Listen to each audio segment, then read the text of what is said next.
8,000 meter marker. Be Happy jumped very nicely, shows good early toe. Fashion Scoop is right there. Awesomely Tuned is also well positioned. Tombola is over on the inside. Lady Abigail. INVERROCHE a couple of lengths off them. Very green towards the inside with the blue sleeves. As they settle down to race now, Tombola on the left-hand side, the quickest. Be Happy's right there. Awesomely Tuned. Lady Abigail. Fashion Scoop. INVERROCHE goes right in towards the outside. Seattle Grace. All of them in with an even chance. Look at that, the 7 runners. And down the inside, INVERROCHE is now putting on pressure. Tombola. Lady Abigail's under pressure. Awesomely Tuned. And INVERROCHE now hits the front over the last 100 meters. And INVERROCHE coming away from them. INVERROCHE, green, slow, went to the inside. And just look at this, winning well. INVERROCHE has won it. Second place will go to Tombola. Third place to Awesomely Tuned. And then Lady Abigail.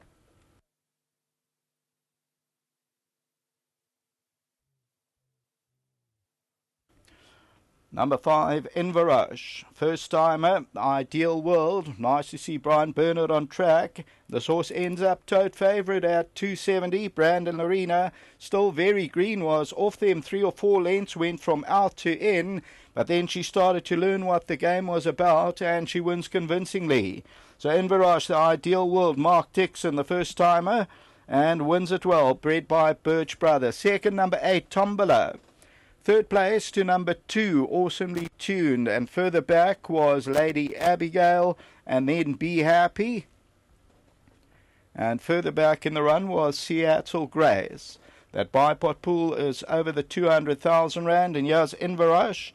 Comes good, still under the hands. Brandon didn't panic, stick in the left hand. And he's just punching away at her. And she is victorious. That's the running of the first race. Ended up at 270. And then number 6 ended up at 280. That was just the 10 cents between the two of them until the running of the second race. Second race will start off the PA. Back to the studio.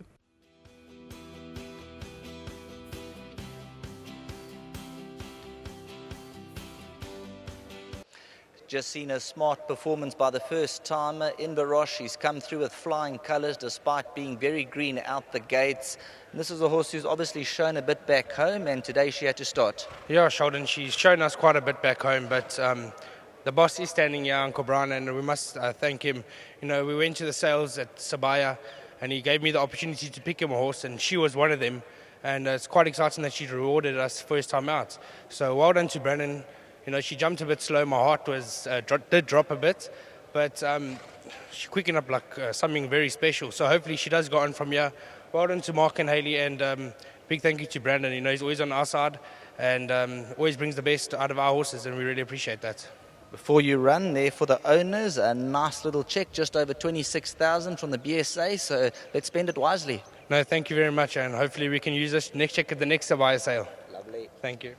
Mark Dixon's going to come through and have a chat, and Mark's going to tell us a bit about this individual.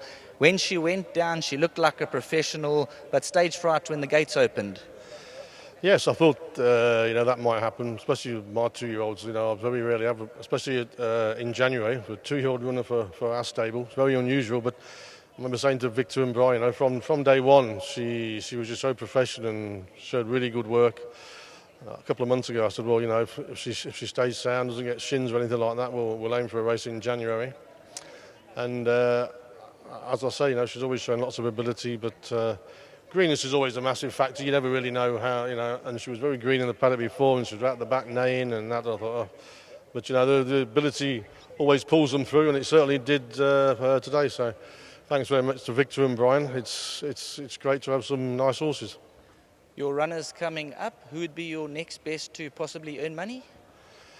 I think the trip might be a bit sharp for Calabash today. He hasn't ran for a while, but I think Poster Girl's a good each way bet. And Diamante in the last race, she's maturing nicely and improving. I think she's got a big chance. And Dundrum will run well if she behaves herself, but that's yet to be seen.